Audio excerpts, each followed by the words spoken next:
I sit here, awaiting the arrival of Lord Chelmsford's column to return. News is they are on their way and should be with us any time soon. I'm very tired. I have not been able to find any time to sleep since the Zulus started the attack on us yesterday. We're all exhausted and thirsty. Water was rationed. We ran out late yesterday, the last of it being given to the wounded in the storeroom, which is being used as a makeshift hospital. It seems so long ago now, but it was only 3 days ago my company were told to remain at Rorke's Drift and to guard the stores and the hospital which had just been established itself here. The rest of the column, including the battalion, continued over the Buffalo River and into Zululand. They are going to advance to Islamwana Hill, only 10 miles east of our position. At this time, we are under the command of Lieutenant Bromhead. Then, earlier yesterday, Colour Sergeant Bourne informed us all that another officer had returned from the column at Islamwana to fix a pontoon bridge across the river. Lieutenant John Chard, his name is, Royal Engineers, I believe. At around 3 p.m, I was helping to remove stores from one of the buildings to the hospital when I was told of terrible news. Terrible news. The column, including the rest of our battalion and the 1st 24th, had been massacred by thousands of Zulus at Islamwana. I could not believe what we had been told. It was impossible to believe. It was then that the lads were told that we had a new officer commanding in the form of Lieutenant Chard, with Lieutenant Bromhead, his second in command. News then hit us that the Zulus were making their way directly for us, and they would not be long to reach us. At that time, I was aware that we are only 70 strong, led by Lieutenant Bromhead. Also 100 men from the Natal native contingent, and some lads from the 1st 24th, and a commissariat. There's not many of us to stand against the thousands of Zulus. I was very frightened. I had never been in battle before. The palms of my hands were getting sweaty, and I initially could not stop shaking. Our post consisted of 2 stone buildings, about 40 yards apart, with one being used as a storehouse and the other as a hospital. The order was bellowed by Colour Sergeant Bourne for us to immediately set work to a loophole and barricade the buildings and build makeshift defences, using the mealie bags from the stores to make walls connecting the 2 buildings. At 4:30 p.m, I saw my first Zulu appear. To the southeast, they were all stood on a hill overlooking our post.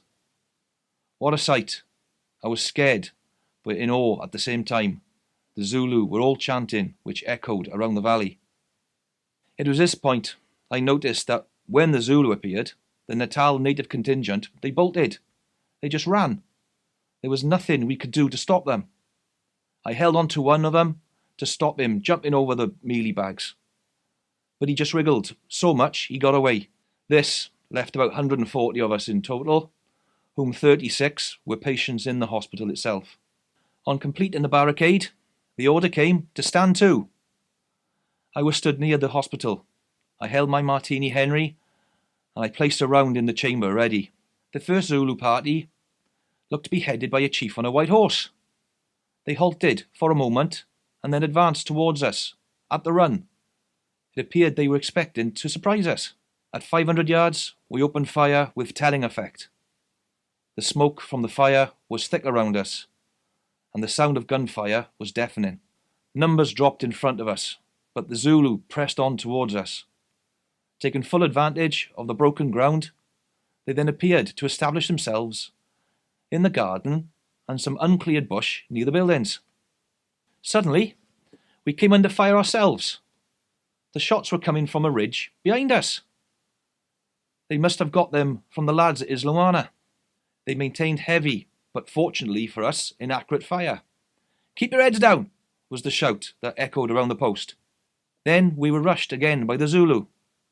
The majority were armed with stabbing assegais as they ran at us, and they were chanting loudly. This alone unnerved me. I managed to keep my head down from the fire directed towards us.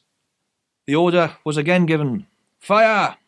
I fired so many times that my barrel was getting very hot. Despite the odds of 40 to 1, we all shot steadily and effectively. Time and time again, the Zulu ran at us and swarmed the barricades. Their courage was extraordinary, and they cared for nothing of their losses as they tried to get over the barricades and into the end room of the hospital building. Many times Lieutenant Bromhead collected a few of the lads, which included myself. We had to drive them off with a bayonet charge. As I charged them with my bayonet fixed, some of the Zulu tried seizing our rifles and tried to pull the bayonets off. Due to the position, no flanking fire was possible along any of our defences, as in case to cause our own injuries. Only due to our tremendous exertions were the Zulu kept at bay. This was especially the case with the fire that was still coming from the hill at the rear. Although inaccurate, it did cause some casualties amongst us. At 6 p.m, the Zulus did finally succeed in setting fire to the thatched roof of the hospital. This was clearly making the building undefendable. The problem then arose on how to keep off the Zulu, while the sick, many of whom were too ill to walk, were evacuated to the safety of the storehouse. I was seeing some gallant deeds done that day. But for the courage of the half-dozen privates of the 2nd 24th, who formed the garrison within the doomed building, a lot of the wounded would have been lost to the Zulu. We fell back from room to room. We fought fiercely with bullet and bayonet to help cover the escape of the sick. I can say with thank goodness, nearly all of whom reached safety. I saw Private Hook walk out of the burning building with Private Connolly being carried on his back. The building was starting to fall inwards as they cleared it. On the evacuation of the hospital completed, we were able to concentrate our defence around the storehouse. There we had an inner link of defence. This had been built out of biscuit boxes. The Zulu attacks continued. Again and again they rushed us, and each time we repulsed them. The smoke from our Martini Henrys making visibility difficult, and the stench of death was all around us. Nightfall came quickly, but the attacks continued.